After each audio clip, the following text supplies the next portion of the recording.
Bonjour à tous et à tous. Cette vidéo vous présente un résumé d'une conférence donnée à la médiathèque de Nogent-sur-Oise. Nous remercions vivement l'équipe de la médiathèque pour son accueil. Je m'appelle Naomi. Dans une première partie, je vous présente mon parcours du Soudan du Sud vers la France, tel qu'il a été raconté dans un livre intitulé « Je suis encore vivant » aux éditions du Cerf. Lors de mon enfance, dans la western Bahr al-Ghazal, dont Wao est la capitale, le Soudan du Sud n'existait pas encore. J'ai grandi à Raja où j'ai partagé ma vie entre la ville et la grande ferme de Mbélougou. Mon enfance à Raja fut une enfance catholique. Ma famille était chrétienne, du peuple Kresh Baya. Notre vie était rythmée par les activités de l'église. Les prêtres s'appelaient Alfonso Palokini. Sur cette vue aérienne, on distingue l'emplacement de ma maison à Raja. Il y avait de nombreux manguiers tout autour, ainsi que d'autres arbres fruitiers. Autour de Raja, les terres sont très fertiles et dans la ferme de mes parents, les récoltes étaient abondantes. Les Bayas, comme les autres peuples fertites, sont très forts en agriculture. Voici un exemple des beaux produits que nous récoltons en Mbélougou. Patates douces de plusieurs variétés, arachides, sésame, bananes, mangue, bois de teck, gombo, mais aussi sorgho et bien d'autres choses. Dans mon enfance, les choses ont changé. L'islam est devenu plus autoritaire. Au Soudan, le général Omar al-Bashir est devenu président et a imposé la charia. À l'école, c'était devenu difficile pour moi. Mon père, Julio Djadjougou Baki, était directeur d'école et haut fonctionnaire. En tant que chrétien et engagé en politique, il a été ciblé par les autorités locales. Il est mort 4 ans après son arrestation. En octobre 1999, Raja a été bombardé. Séparé de ma famille, j'ai dû fuir au Darfour. Là, j'ai été réduite en servitude, islamisée de force, violée, puis conduite à Khartoum et Port-Soudan. Nous avons ensuite traversé la mer Rouge jusqu'à Jeddah, puis Sanaa au Yémen et enfin Alep en Syrie. Enceinte, j'ai donné naissance à ma fille. La situation était très difficile, mais j'ai pu partir pour la Turquie puis la Grèce. Là, j'ai vécu plusieurs années avec ma fille. Pour nous, les perspectives étaient fermées. C'est pourquoi mon parcours a finalement abouti en France.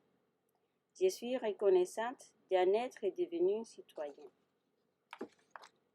Dans la seconde partie de cette conférence, voici maintenant quelques mots pour présenter le Soudan du Sud et l'association Grâce Sud-Soudan, aujourd'hui basée à Nogent-sur-Oise. Après une longue lutte, le Soudan du Sud s'est détaché du Soudan du Nord. Il est un pays indépendant depuis le 9 juillet 2011. Ce pays d'Afrique de l'Est est légèrement plus grand que la France, mais peuplé de 5 fois moins d'habitants. Le Soudan du Sud est le 193e pays reconnu par l'ONU. Sa capitale est Djouba.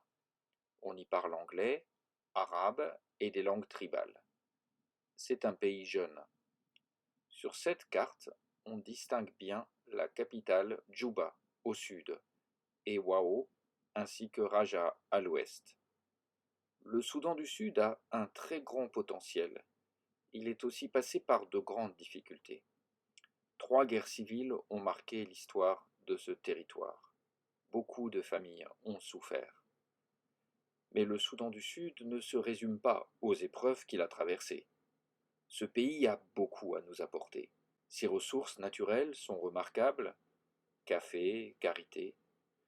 La population du Soudan du Sud est une des plus résilientes du monde. Les femmes jouent un rôle essentiel à tous les niveaux de la société.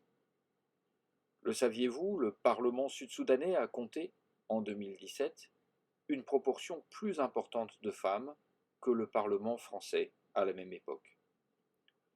Et que seraient les milieux de la mode sans les talents du Soudan du Sud?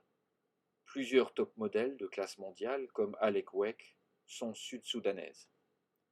Dans le domaine du sport également, les Sud-Soudanais sont à l'honneur jusqu'au sommet de la NBA, le championnat de basket-ball américain. Sur le long terme, l'économie sud-soudanaise a un haut potentiel de croissance. Depuis la paix, de nombreuses initiatives sur le terrain développent l'agriculture et les productions locales. À partir de la France, notre association Grâce Sud-Soudan vise à développer les liens avec les Soudans du Sud. Cette association a été mise en forme en 2015 et officialisée en 2016. Il existe de nombreux moyens de se renseigner sur notre association. Notre blog intitulé Grâce Sud-Soudan donne régulièrement des informations à portée des clics. À votre disposition, site internet, page Facebook, fil Twitter, chaîne YouTube ou album Flickr. Notre charte met l'accent sur l'unité, la liberté, l'égalité, la fraternité, la convivialité, la solidarité et l'éco-développement. Parmi les réalisations des Grâces Sud-Soudan, des opérations de soutien pour faire connaître ou financer l'association. Nous avons lancé aussi un partenariat avec les Jardins des Pontarchés que nous remercions, une production artisanale de miel. Merci à Sophie, Sylvain, Francisek et toutes celles et ceux qui participent d'une manière ou d'une autre à l'entretien des ruches, à la récolte du miel et la mise en pot. Le 14 novembre 2018, l'occasion a été donnée grâce à la députée Annie Chapelier, que nous remercions de parler lors d'un colloque à l'Assemblée nationale sur les Soudans du Sud. Un an plus tard, un premier voyage à Djouba a permis des avancées très importantes. Obtention de la carte d'identité et du passeport sud-soudanais et rencontre à l'ambassade avec les députés Annie Chapelier et Valérie Thomas. Nous avons aussi eu l'honneur de rencontrer Monsieur l'ambassadeur, Monsieur Marc Trouillet. Une autre réalisation de l'association, malgré la période de pandémie, a été un soutien apporté pendant 3 ans à un étudiant sud-soudanais, Gabriel Atem. Nous le félicitons pour son diplôme. Peu à peu, nous avançons aussi dans la mise en place des curriculums illustrés en anglais, destinés aux enfants. Le but, la réconciliation et la solidarité. Nos objectifs détaillés ici sont en cours de réalisation. Nous espérons élargir nos rangs pour être plus efficaces. Nos objectifs à long terme visent à mettre en place une communauté de vie à Wau pour les enfants des rues, après l'achat d'un terrain et la construction d'un foyer. Merci pour votre attention et venez nous rejoindre.